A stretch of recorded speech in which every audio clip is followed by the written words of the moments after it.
হ্যাঁ কো কি ইম্পর্টেন্ট কথা তুমি কইবা হন? আমার বান্ধবী সাদিয়ার না এর ব্যাকআপ হইছে। তাহলে না আমি কি করতাম? হন তুমি এক কাজ করো, আমার লগে 20 মিনিটের লাগে ব্যাকআপ করো। আমার না কান দাইতেছে না, আমার বান্ধবী অনেক কাঁদতাছে, আমার কান দাইতেছে না। এগুলো তুমি কি শুরু করছো? 20 মিনিট লাগে ব্রেকআপ করবা, আবার 20 মিনিট পরে আমার লগে ঠিক করবা। এতে কি তুমি কি শুরু করছো? পাগল হয়ে গেছো নাকি? কো আবার কি হইছে? আরমান আলিফের না নতুন গান আইছে, আমি গানটা শুনতাছি তবু আমার কান নাইতাছে না। হন তুমি 5 মিনিটের লাগিয়া আমার লগে ব্যাকআপ করো। গানটা শেষ হলে তোমার লাইফে ফিরে আইম। বেশি না, মাত্র 5 মিনিটের লাগে তোমার লগে ব্যাকআপ করতেছি, মাত্র 5 মিনিট। আল্লাহ রে আল্লাহ, তুই কি আমার পাগল পাইছিস নাকি?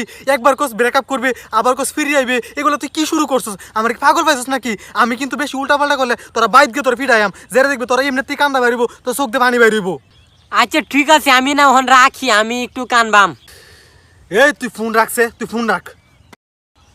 আবার কি হইছে? জানো কি আজ আছে না, আমি পিছ লাগায় পড়ে গেছিলাম। পাওয়া দুঃখ টুকু তো পাও নাই। হ্যাঁ, আগে ঘটনাটা শুনে লও না। আমার বান্ধবী সাদি আছে না, এরে বুঝছো আংটি পরাইতে আইছিন।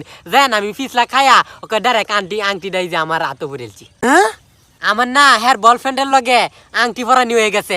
তুমি এক কাম করো, অন্য সেরি দেখো, আমি না এর লগে বিয়া বইয়াম। এই বান্দি গোলামের জি, তুই যেন থাক, তুই যেন আসছিস যেন থাক। তুই আমার লাইফে আওয়ার পড়তে আমার জীবনটারে 12টা বাজে আলছোস, 12টাতে 13টা বাজে আলছোস। সারাক্ষণ খালি তুই নানানটা ঘটনা ঘটাস, এটা হরস এটা হরস। তুই এনো থাক, আমি আইতাছি। তোর যে আজকে 12টা না বাজাইছি এই বেলা তুই বুঝিস।